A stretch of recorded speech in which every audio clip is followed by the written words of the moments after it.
கர்த்தருடைய பரிசுத்தம் மகிமையுண்டாவதாக. இந்த நாளிலும் ஒரு நல்ல வார்த்தையோடு உங்களை சந்திப்பதில் பெரும் மகிழ்ச்சி அடைகிறேன். இந்த நாளுக்கான தேவ வார்த்தை சங்கீதங்களின் புஸ்தகம் 21 சங்கீதம் 11 வசனம். கர்த்தர் தமது ஜனத்திற்கு பலன் கொடுப்பார், கர்த்தர் தமது ஜனத்திற்கு சமாதானம் அருளி அவர்களை ஆசீர்வதிப்பார். இந்த வார்த்தையை ஒண்ணு கவனிக்கணும். கர்த்தர் தமது ஜனத்திற்கு, யாரு? ஓய்வு நாளை சரியா ஆசரிக்கிறவங்க, குடும்ப ஜெபம் பண்ற அன்பான தேவ பிள்ளையே, உங்களை பார்த்தா கர்த்தர் சொல்றார், தம்முடைய ஜனமாய் ஞானஸ்நானம் எடுத்திருப்பீங்க, கர்த்தருடைய பந்தியில் இருப்பீங்க, திடப்படுத்தல் இருப்பீங்க, கம்யூனியன் திருவிருந்துல பங்கு பெற அன்பான பிள்ளைக்கு சொல்றேன், உன் காரியத்துல உனக்கு பலன் கொடுக்கிற கர்த்தர், பலனற்ற உனக்கு பலன் கொடுப்பார். உதிரப்போக்கில கஷ்டப்பட்ட மகள் வஸ்திரத்தின் ஓரத்தை தொட்ட போது இயேசு சொன்ன வார்த்தை கவனிக்கணும். என்னிலிருந்து வல்லமை புறப்பட்டு போனது.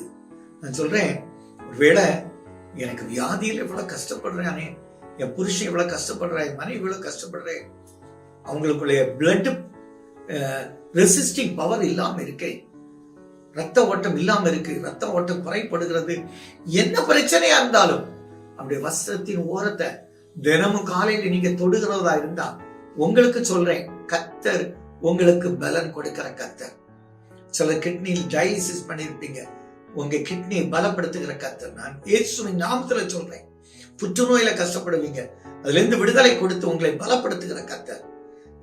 பலப்படுத்துகிற எதெல்லாம் பலவீனப்பட்டுட்டோ அதை பலப்படுத்துகிறார். தாவீது தன் மனைவி பிள்ளைகளை எல்லாம் 1 சாமுவேல் 30 இழந்து ஜனங்களெல்லாம் கல்லறி இருக்கிறாங்க. அவன் கர்த்தருக்குள் தன்னை திடப்படுத்தினான். அவன் இழந்தது 1ங்க, கர்த்தர் கொடுத்தது 3.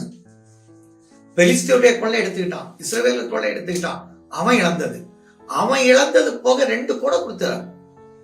ஆனா யூதருக்குரியத இஸ்ரவேலுக்கு கொடுத்துட்டான். அதான் ஆசீர்வாதம். சொல்றேன், அந்த மனுஷன் ஒன்றும் இழந்து போகவில்லை. அப்போஸ்தலனாகிய பவுலும் சீலாவும் சிறைச்சாலையில பாடி துதித்த பொண்ண பாருங்க, அவங்களுக்குள்ள பலம் இறங்கிட்டே இருந்தது, வல்லமை இறங்கிட்டே இருந்தது, சிறைச்சாலை அதிர்ந்தது. எவ்வளவு பெரிய வெற்றியை கர்த்தர் கட்டளையிட்டார்.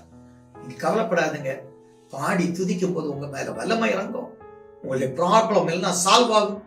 ஏன்னா காற்று இருக்காது, மழை இருக்காது, வாய்க்கால்ல தண்ணி வந்தது என்று யோசபாத்துக்கிட்ட எலிசா சொன்னார்ல. இன்னைக்கு நானும் உங்களுக்கு சொல்றேன், சோர்சஸ் இல்லாம இருக்கலாம், பலன் வரும், பலப்படுத்துவார், சமாதானம் தருவார், உங்களை ஆசீர்வதிப்பார். எங்கள் நல்ல தகப்பனே, இந்த ஆசீர்வாதம் எல்லாம் இவர்கள் மேல் வந்து பலிக்க, இந்த சொல்லப்பட்ட இந்த ஆசீர்வாதம் எல்லாம் இந்த குடும்பத்தார்கள் மேல் வந்து பலிக்க ஆண்டவர் கிருபை கொடுத்த நன்மை நல்ல பிதாவே.